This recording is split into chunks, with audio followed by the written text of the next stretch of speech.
So చూస్తున్నారు కదండి, ఇక్కడ చూస్తుంటేనే నోరు ఊరిపోతుంది కదా. గోంగూర పల్లి పచ్చడి వేడి వేడి రైస్లో సూపర్గా ఉంటుందండి. అండ్ చాలా ఈజీ చేసుకోవడం అయితే, ఓకేనా. చాలా కమ్మగా పుల్ల పుల్లగా చాలా చాలా బాగుంటుంది. సో వీడియోని ఎక్కడ స్కిప్ చేయకుండా లాస్ట్ వరకు అయితే డెఫినెట్గా చూడడానికి ట్రై చేయండి, ఓకేనా. సో లేట్ చేయకుండా వీడియో స్టార్ట్ చేద్దాం. Hello friends, welcome back to our channel. So గోంగూర పల్లి పచ్చడి చేసుకోవడానికి ముందుగా ఇక్కడ చూస్తున్నారు కదా, ఒక చిన్న కప్పు పల్లీలను వేయించుకోవాలి. సో ఇక్కడ నేను ఫ్లేమ్ అయితే మీడియం ఫ్లేమ్లో పెట్టానండి. మీడియం టు లో ఫ్లేమ్లో పెట్టి వీటిని బాగా వేయించుకోవాలి. ఓకే అండి. సో పల్లీలు ఇలా బాగా వేగిపోయిన తర్వాత గ్యాస్ స్టవ్ ఆఫ్ చేసి దీన్ని పక్కన పెట్టేసుకుందాం.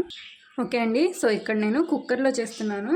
మీరు కావాలంటే కడాయిలో కూడా చేసుకోవచ్చు. కుక్కర్లో అయితే టైం సేవ్ అవుతుంది, చాలా క్విక్గా తొందరగా కుక్ అయిపోతుంది అనమాట. సో ఇక్కడ 2 స్పూన్ల వరకు ఆయిల్ యాడ్ చేసుకోవాలి. ఇప్పుడు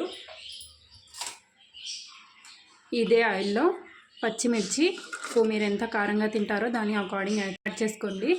అలాగే ఒక 2 చిన్న ఉల్లిగడ్డలు,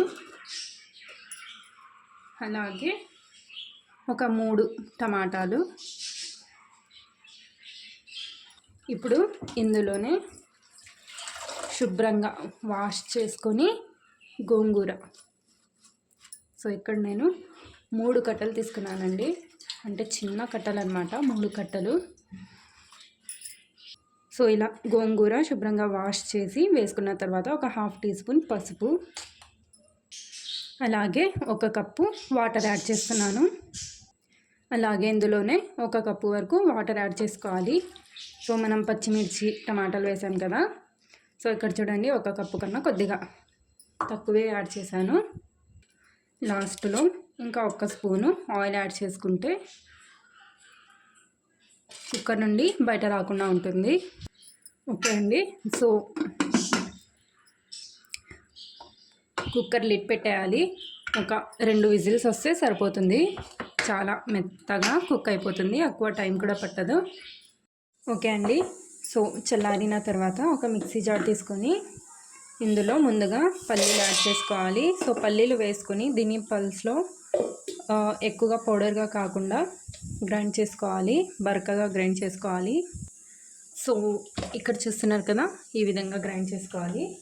గ్రైండ్ చేసుకున్న తర్వాత ఇప్పుడు ఇందులో మనం చల్లగా అవ్వడానికి పెట్టేసాం కదా, సో దాన్ని వేసేసుకోవాలి. ఇందులో ఇంకా వేడిగానే ఉందండి ఇది. సో ఇప్పుడు ఇందులోనే రుచికి సరిపడినంత ఉప్పు కూడా యాడ్ చేసుకోవాలి.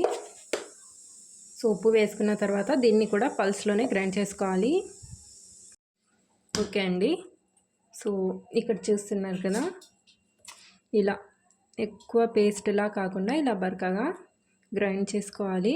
ఇప్పుడు దీన్ని పక్కన పెట్టేసి, ఓకే అండి. సో నెక్స్ట్ ఇక్కడ కడాయి పెట్టేసుకొని ఇందులో ఒక 2 స్పూన్స్ ఆయిల్ యాడ్ చేసుకోవాలి. సో ఇలా ఆయిల్ కొద్దిగా హీట్ అయిన తర్వాత ఇందులో ఆవాలు, జీలకర్ర, కొద్దిగా శనగపప్పు, అలాగే సో ఇలా దంచి పెట్టుకున్న వెల్లుల్లి రెబ్బలు,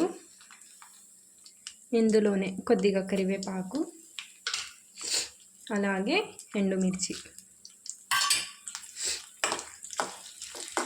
సో ఇవి వేసుకొని వీటిని బాగా ఫ్రై చేసుకోవాలి. ఓకే అండి. సో పోపు బాగా ఫ్రై అయిపోయింది కదా, ఇప్పుడు గ్యాస్ స్టవ్ ఆఫ్ చేయాలి. సో నేను మిక్సీ జార్ నుండి ఒక బౌల్లో ట్రాన్స్ఫర్ చేసేసాను. ఇప్పుడు ఇందులో మనం చేసి పెట్టుకున్న యాడ్ చేసుకోవాలి. సో వేడి వేడి రైస్లో చాలా టేస్టీగా ఉంటుందండి. ఒకసారి డెఫినెట్గా ట్రై చేసి నాకు కామెంట్ చేయండి. అలాగే రెసిపీ నచ్చితే డెఫినెట్గా రెసిపీకి ఒక లైక్ చేసుకోండి, ఓకేనా.